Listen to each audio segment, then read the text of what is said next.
Well, I guess the first order of business before we could even proceed on this is that we have to get the cash flow that you've requested, which is, I guess, the voucher register that we have available at every meeting. That's public at each Board of Education meeting. So I guess if we can start with that so we can get a clearer picture of cash flow for the 8 weeks in advance, that might help. I will respond to the letter that I received on June 19th. Although if you read the first sentence, please, look at the first sentence. Right. June 10th, June 19th, yes. The June 19th memo to me. If you read the first sentence, I responded to Mr. Milewski to reread my letter carefully. You didn't agree to anything. No, I did not. I didn't have authority to agree to anything.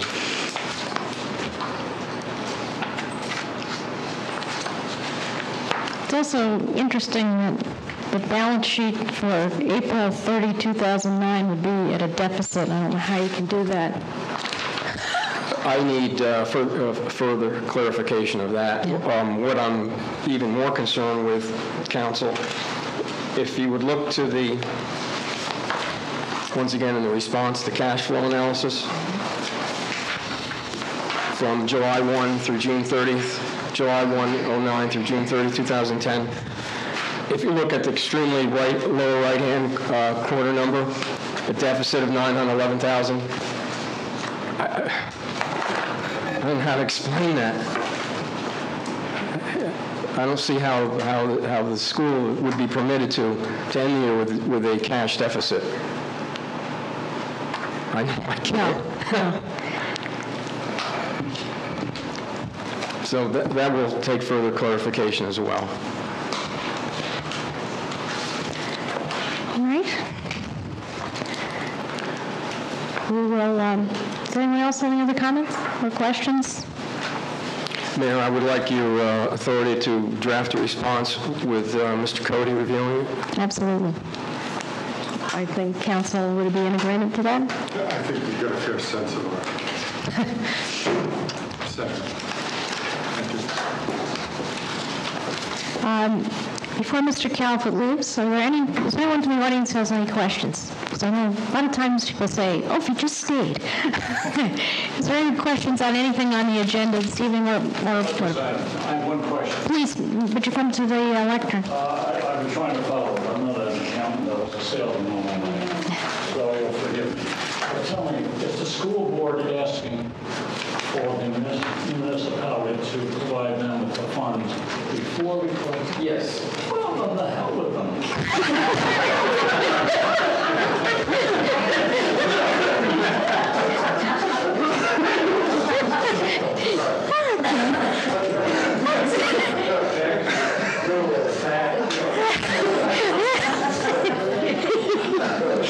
Thank you so much. Okay. Yes. Please do.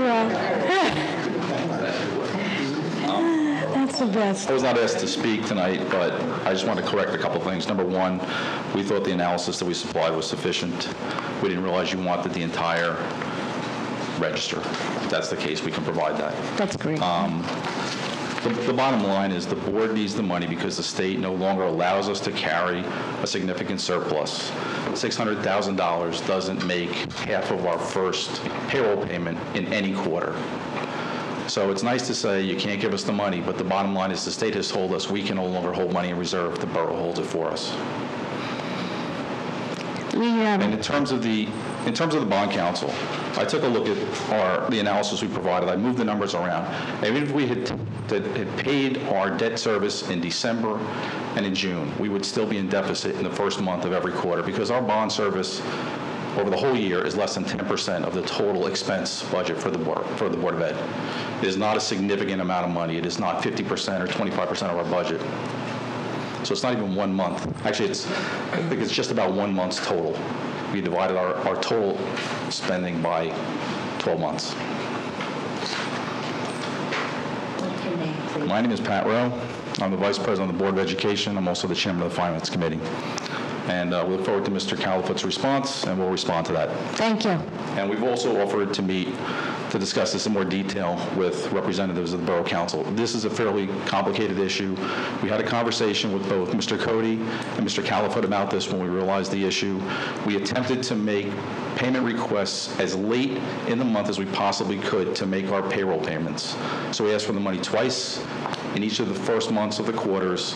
We asked for the minimal amount we would need to make our payroll on the 15th and the minimum we need to make our payroll at the end of the month, hoping that the borough would incur a minimal loss of interest that would negatively impact the taxpayers. You know, hearing what Mr. Califoot said, where you have $40 million right now, $14 million was not encumbered or spoken for in terms of your surplus using for the year, it means that we're asking for a small portion of that. So it may impact the interest slightly, but it should not have a tremendous impact based on what we've heard. But we look forward to seeing more documentation so we can work with the borough to try to make this as minimal an impact on our taxpayers as possible. Thank you. Power Association of New Jersey, there's 10 municipalities.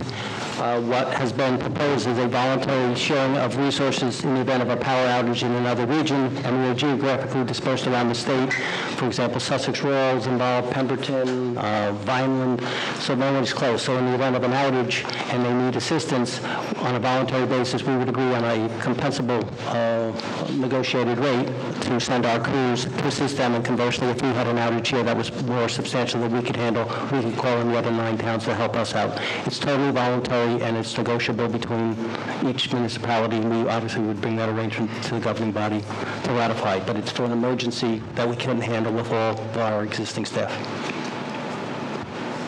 Mrs. Sugimoto? Yeah, Ray, what's our past experience regarding needing someone else to come over here to help us? We haven't used it. We just recently had a meeting with Butler on another topic. They went up, for example, Sussex Rural had a major outage, which I think affected Robert for weeks at a time up in the Vernon-Hardyston area, and Butler sent a crew up there and actually worked for 2 weeks and restored power weeks ahead of when it would have happened. We have not had that occasion here with our crews. We've been fortunate not to have that type of event, but we could have, or we could have a problem with one of our substations or some major outage. We could call on these 9 towns to help us in an emergency get back up. I would not foresee that we would be called up for Vineland. I mean, no. Just say no. I mean, geographically, Butler would be the closest for us, or Sussex. And it would be voluntary off. We wouldn't take our regular people off their normal duties. It would be overtime work. Road trip. All right, anyone have a... All right, seeing none to be listed on the consent agenda, I like number 6 was removed and retired. Resolution support municipal aid application fiscal year 2010 to reconstruct a portion of Woodland Road from Green Avenue to Garfield Avenue.